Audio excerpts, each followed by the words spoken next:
안녕하십니까? 이 세상에서 보이스피싱 사기가 없어지는 그날을 기다리며 단 한 명이라도 피해를 줄이는 데 도움이 되길 바라는 보이스피싱 백신입니다.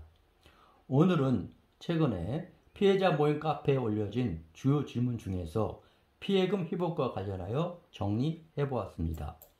금융사기를 당한 피해자에게 피해금을 찾아주겠다고 접근해 돈을 가로채는 신종사기가 성행한다면서요.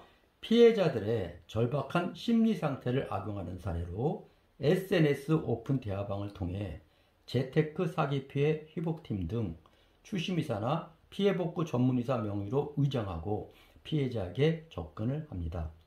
막대한 금전 피해로 이성적 판단이 어려운 상황에서 지푸라기라도 잡고 싶은 금융사기 피해자들을 노리고 접근하는 것입니다.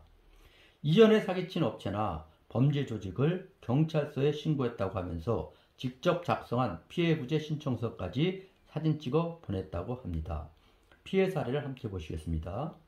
2차로 사기친 범죄 조직은 A씨에게 접근해서 먼저 사기친 조직이 아주 나쁜 애들이라고 강조하면서 자신들이 대신 돈을 받아주겠다고 하면서 수수료위에 진행 비용은 없다고 접근했다고 합니다. 그러나 약 1개월 후 추심을 하는 동안에 자신들도 생각하지 못한 사건이 있었다면서 꼭 돌려줄 테니 50만원만 입금해달라고 했답니다. 범인들은 50만원 입금을 확인한 후 계속해서 진행상 어쩔 수 없이 발생한 수수료와 출장비 등의 명목으로 입금을 요구했고 결국 A씨는 19번에 걸쳐 거의 1억 원을 입금했다고 합니다. A씨를 비롯한 여러 피해자들은 사기 혐의로 범죄 조직을 경찰서에 신고했지만 피해 회복은 어려운 상황이라고 합니다. 보이스피싱을 당했다면 무엇부터 해야 할까요? 피해자가 제일 먼저 할 일은 피해금을 입금한 계좌 지급 정지로 범인 조직이 돈을 찾아가지 못하도록 해야 합니다. 돈을 찾아야 하기 때문입니다. 두 번째로 즉시 경찰서에 신고하여 최대한 빨리 범인을 잡고 형사처벌 받도록 해야 합니다.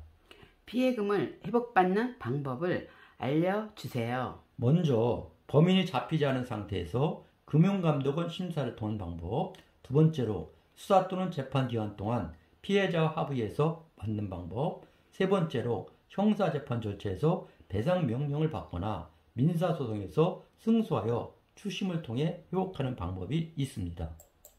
금융감독원에서 심사하면 피해금은 얼마나 회복되나요? 금융감독원에서 피해자가 지급정지 신청한 계좌의 잔액 중에서 사기 이용계좌 명의인이 자기 이의제기 신청을 인정하지 않은 금액을 금융감독원에서 해당 계좌 피해자의 피해 금액별로 나누어 지급합니다. 따라서 피해 회복 금액은 생각보다 아주 적은 경우가 대부분입니다. 형사 절차에서 배상명령 신청을 인정받거나 민사소송에서 승소하면 피해금을 받을 수 있나요? 형사 절차에서 피해자가 신청한 배상명령 신청이 인용되면 바로 범인 재산에 대해 집행권한이 발생하므로 별도 민사소송을 할 필요가 없습니다. 따라서 민사소송에 드는 소송비용과 시간을 벌 수가 있습니다. 그러나 배상명령 신청을 인정받거나 민사소송에서 승소하더라도 피해금을 회복할 재산을 어떻게 찾고 또 어떻게 집행해서 피해금을 회복할 수 있는가가 더 중요합니다. 통상 법원이나 추심 전문의사를 통해 피해금을 회복하지만 중국 등 외국의 범죄 조직 거점을 둔 범인들은 우리나라에 재산이 거의 없어 회복이 어려운 경우가 많다고 합니다. 더구나 출입국 관리 법령에 따라 범인들이 외국에 추방될 경우 외국까지 신분이나 재산을 추적하는 것은 곤란하게 됩니다. 심지어 나중에 범인들이 신분 세탁해서 우리나라에 다시 들어오더라도 추적하기가 어려운 경우도 많다고 합니다. 합의금은 피해금의 어느 정도 수준에서 해야 하나요? 전적으로 피해자 본인이 결정할 내용임을 먼저 말씀드립니다.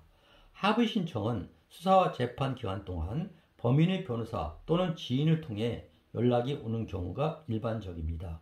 피해금 회복이 주목적이라면 경찰서나 검찰청 수사와 재판 기간 동안 범인의 변호사에게 피해자의 전화번호를 알려주어도 좋다는 의견을 수사기관과 법원에 진술해야 합니다.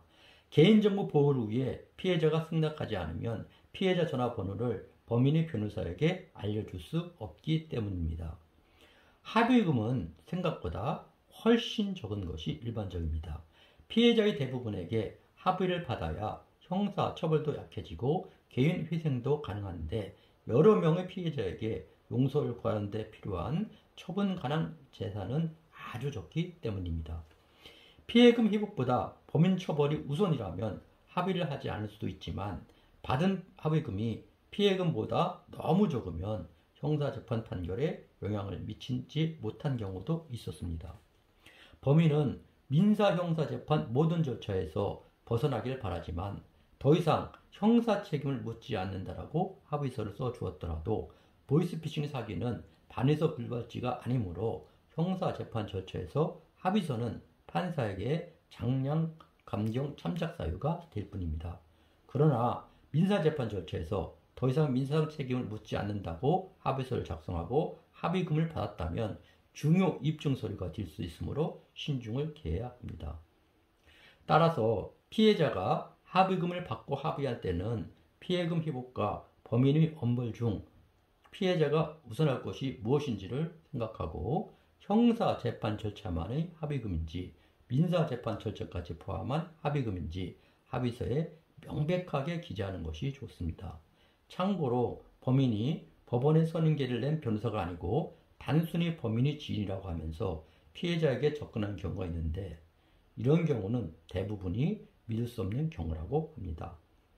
오늘도 많은 사람들의 휴대전화에는 여러 사기 조직들이 수없이 많은 여러 가지 대화방을 개설하고 운영하고 있으며 사기 피해자에게 접근하고 있으니 각별한 주의가 필요합니다. 감사합니다.